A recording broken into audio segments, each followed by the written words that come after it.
Hey everybody, welcome back to PS 113, Introduction to Psychology, Chapter 12, Psychological Disorders, Part 3. Now, in this section, the key concepts I want to examine with you are three of the more common remaining anxiety disorders, and I think this will be a very short section. And they include social phobia, specific phobia, and obsessive-compulsive disorder. Here we go. Social phobia is defined as an irrational fear or avoidance of a social or performance situation where you might embarrass or humiliate yourself in front of others by appearing clumsy or incompetent. Let's go with an example that I think most of us can relate to, and that would be public speaking. I think most Americans would rather have their teeth pulled out in the dentist office with no anesthesia than to stand up and give a short speech in public or in class. But you or I, we get through it anyway, don't we? We may feel nervous and anxious at the start, but we cope with it and do a good job. Now, imagine someone in college who cannot bring himself to take the public speaking class requirement in order to graduate. They've worked on their degree in college for many years, but postpone the inevitable because of this paralyzing fear, and they end up dropping out of school, changing their career plans, changing their life path.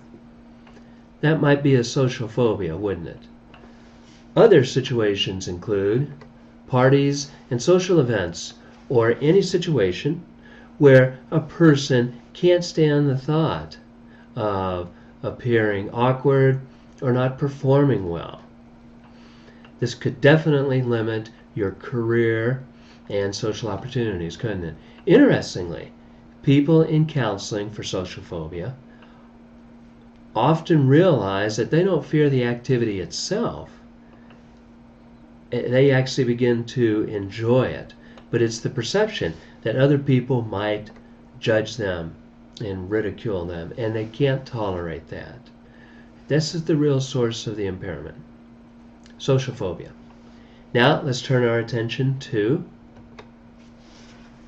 specific phobia, and we'll define this as the fear of a specific object or situation that when you're forced to confront, you have overwhelming anxiety, or you just may avoid it altogether.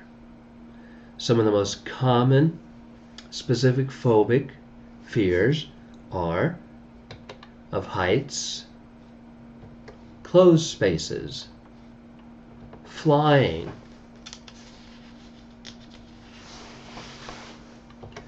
dogs,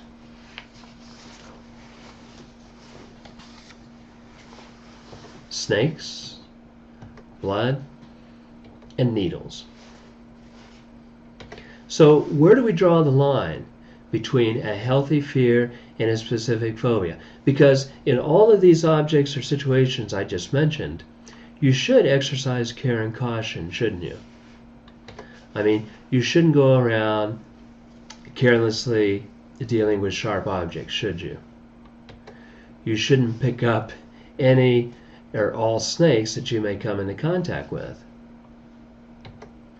And you shouldn't get too close to the edge of a cliff. Again, it comes down to the issue of significant distress or impairment in your functioning. That's the bottom line. Let's say a person is wanting to move up the career ladder, but they can't accept a job promotion with a significant raise, mind you, that places him or her in a office high atop a skyscraper. And let's put on top of that, you have to fly out of town several times a month in order to do your job. This might be a specific phobia and would warrant further evaluation. Specific phobias.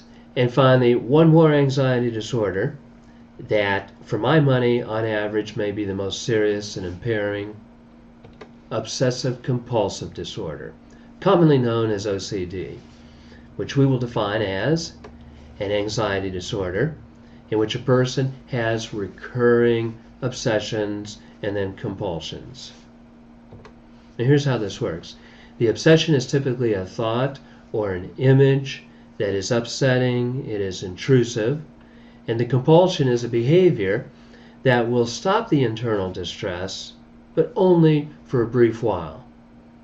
And then the obsessions come back. For example, hand washing, or germophobia, as it's commonly known, is a common type of OCD behavior. The obsessional thought might be, gee, that was some really nasty stuff that I was into, that I was cleaning up in the garage, in the backyard, and I might get contaminated with germs. So you or I would wash our hands. We might even wash in an extra time or two, and then the concern is gone. There's no more thinking, and we go on about our day. However, a person with OCD might wash their hands dozens of times every hour, most hours of the day, and even into the night. You can imagine how this could cause significant distress and impairment in their functioning. Some other types of common obsessive-compulsive disorder behavior include constant checking to make sure the doors are locked, or you've turned off the oven, or you shut the garage door. And counting or keeping things in rigid order. Well, that's all for now. We've wrapped up the anxiety disorders. Join us on part 4 when we begin to look at mood disorders and schizophrenia. Take care. Bye-bye.